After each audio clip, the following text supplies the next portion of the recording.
Hello and welcome to day number 4 of your photography lesson. This is the last day of photography lessons, and I hope over the last 3 lessons you've learned and have taken a few things from these last couple of days.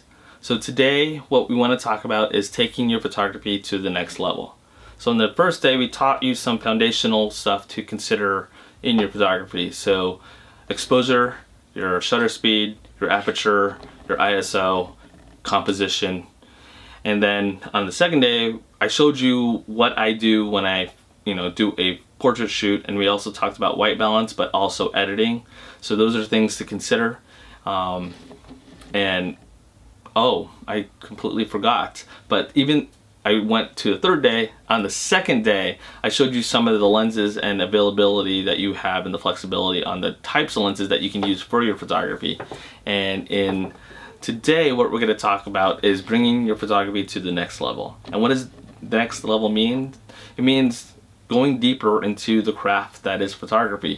Whether you want to turn this into a business or a side hustle or just an even bigger hobby, we're going to talk about that today. We're going to talk about a little bit about social media and how you want to do that, how you market yourself, and have that kind of conversation. So sit back, relax, and we'll get that one started. Alright, so you want to bring your photography to the next level. So we've gone through all the skill sets. So now your task is to continually practice your skill set. Continue learning as much as you can. But once you learn and you want to turn it into something else, what can you do? You might be asking yourself, what's the next steps that I can do? Well, the first thing you want to consider is ask yourself, what is it that you want to do? Do you want to turn this into a side business? Do you want to turn it into a side hustle? Or do you just want to keep it as a hobby? And the answer is very personal. It's up to you as the individual, as the photographer, to decide what you want to do with it. My story is I took my love for photography as a hobby as a way for me to do something with it. It all started in college, and basically all I wanted to do was just have a creative outlet to have.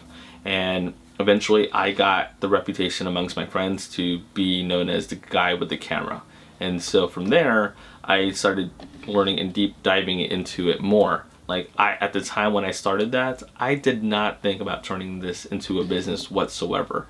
So you never know. Right now you might be sitting there watching thinking, okay, I want to turn this into a business, but once you start it you might not want to, or you might be like, I just want this to be a hobby, and then down the road you might consider turning it into a business. There is no right path in all that decision. But basically what happened when I became that guy, the guy that had the camera, eventually I got a reputation with it, and in my senior year of college a friend asked me, hey, have you ever considered photographing weddings?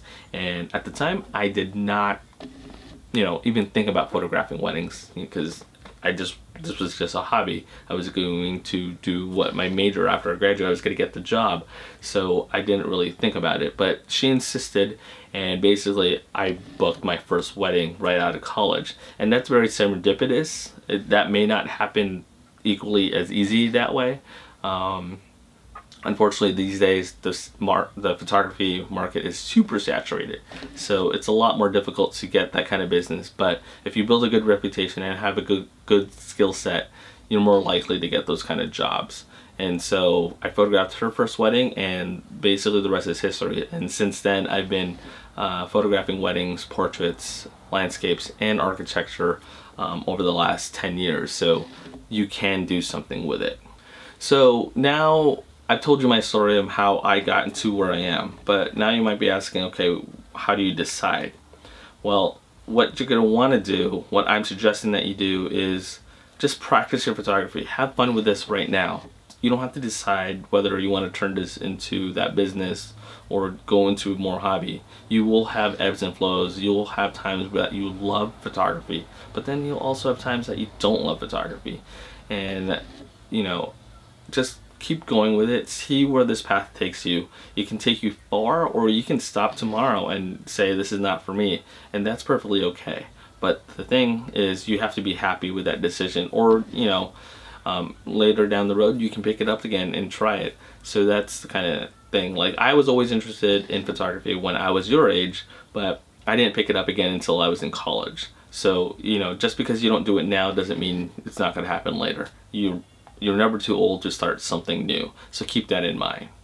So now let's just say you do want to pursue this further. All right. So you want to pursue photography even further than where you are now. So what are the first things that can you do? Well, a lot of us right now are on social media, and I want to talk about that at this moment.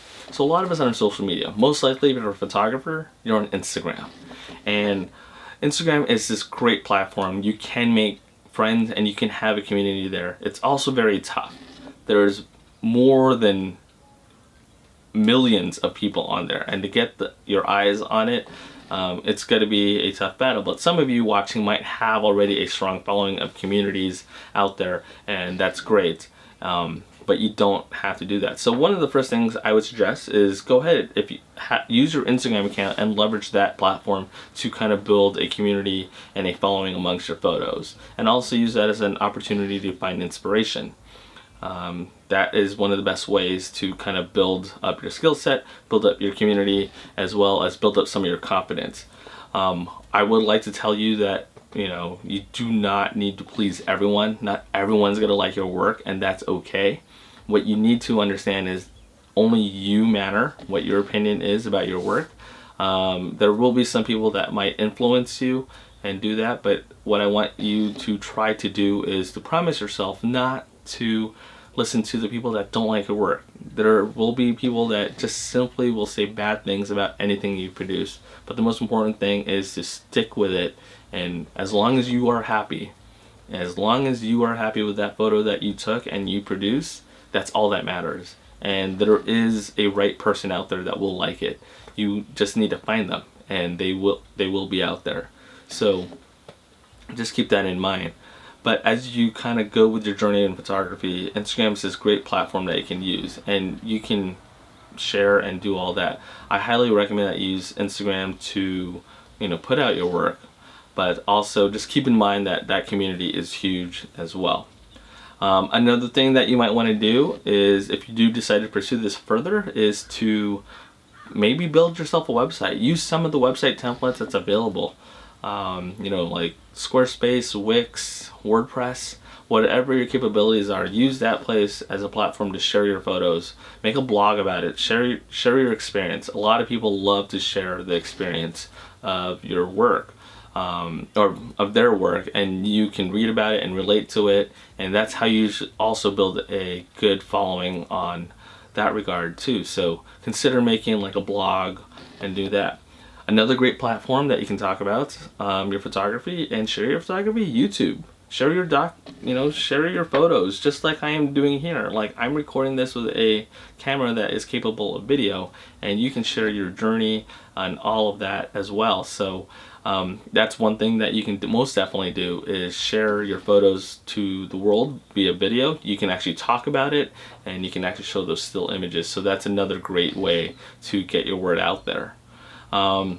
But if you decide you want to turn this into a business, the first thing that you might want to do is look up at your local, city's business practices. See what each city has or requires you to do to start a business.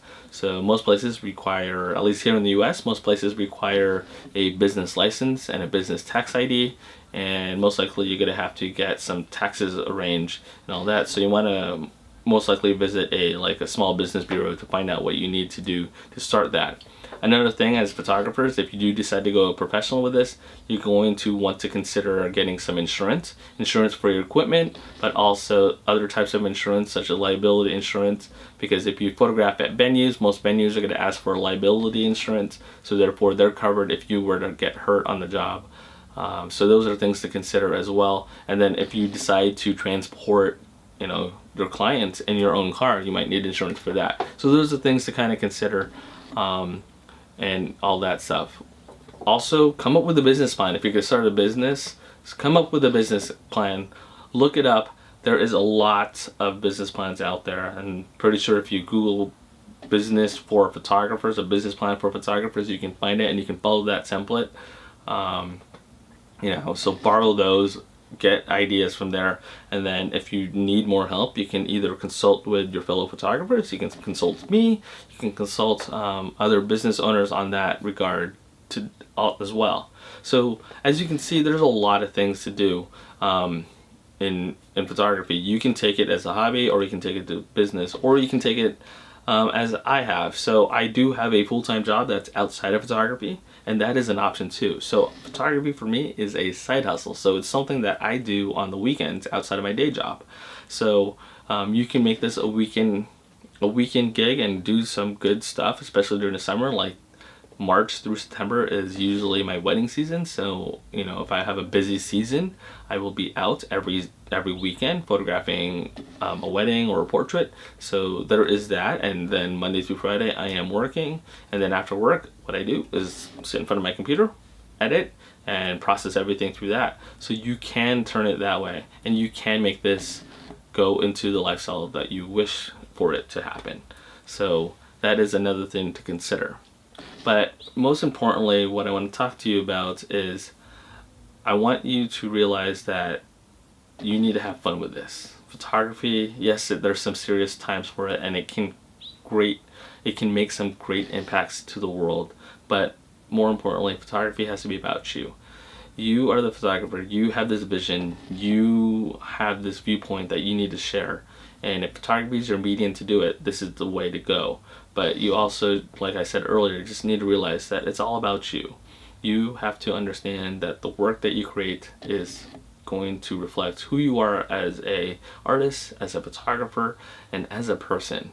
And that's the most important thing. You can't lose your voice in this very noisy world. There's a lot of photographers out there already, but don't let that deter you, because we need as many creatives out there, because you can find these solutions that you're looking for. So you can build that reputation out there, and you can make that happen for yourself. So those are things to kind of consider in all of this. Now this lesson's a little bit more short. There's not really a lot more that we can talk about, but with photography, it's all about making those connections, having fun, being creative, and expressing yourself in whatever various ways. So if you're watching this, I look forward to seeing what you create over the next couple of years. If you stick with it, definitely I will share all my contact information at the end of this, and you can get a hold of me, and we can kind of communicate and talk about what's going on, what the problem is, because I definitely do know that I definitely do know what it feels like being in your position of you're just starting out and not having someone. You now, after watching this, after the 4 days, you do now have someone to communicate with about what your struggles are, what you want to know about photography, any questions that you have. There's a lot of questions. Over the last 4 days, we haven't really covered, we just basically scratched the surface. And there is a whole entire iceberg of information down below the surface that you have not even seen. And I'm still learning it, and I'm still discovering it. But what I want you to realize is that you have someone here now that can help you. And your fellow photographers can help you as well. So that's what I want you to kind of understand and do all that. So as the car goes by, I don't know if you can hear that, but as the car goes by, speed away, have fun. Photography is meant to be fun, and it's all about making those choices. So you have to decide for yourself what you want to do, but if you do decide to go deeper into photography, by all means do it. It's a lot of fun out there. The world needs to see your vision and your creativity. So yeah, so that's about it. But and what I want you to do today is, for your prompt, is I want you to think about what do you want to do with your photography. Think about it in like a month. Think about it in terms of a year, 5 years, 10 years. What kind of projects can you do? For example, I have been on a daily photo project for the last 6 years. So I've taken a photo every day, haven't missed a day. And maybe you want to consider doing a daily photo project. Maybe you want to do a project like I do, where I make self-portraits of my ties and bow ties every Tuesday and Thursday. Or maybe you want to make little dioramas, just like back here. I've been making little dioramas. I don't know if you can see that, but this is a pine cone that I picked on a daily walk, and I have some miniature figures and posted it there. You know, there's a lot of projects out there that you can do like this, but you know, it's just, you just kind of have to have fun with it. But yeah, so I want you today to kind of think about what kind of projects you can work on, where you can kind of take your photography, and what are, you know, what are the possibilities for you. The limits aren't endless in this world. The world is your oyster. You can do whatever it is that you want. There's one thing for sure that we've taught you over these last few days, is that you just have to have fun, and you can do it. And you know what? You got someone here that will support you. So yeah. So I hope you had fun over these last 4 days, learned a lot. I'm pretty sure you have a lot of questions, but over these last 4 days, it's been fun trying to teach you everything that I know. I know these have been super condensed, but I've tried to put as much information in your hands as possible. So stick around towards the end, and you can get all my contact information on how you can ask me some questions. Even after all of this, you can still find a hold of me and reach out, and I would be more than happy to answer and help you out. All right. Well, this is Oliver Aces, a professional photographer from San Diego, California, and I hope you had fun, and I am going to check out. So happy photographing. Peace. Yeah. Cool. All right. Bye.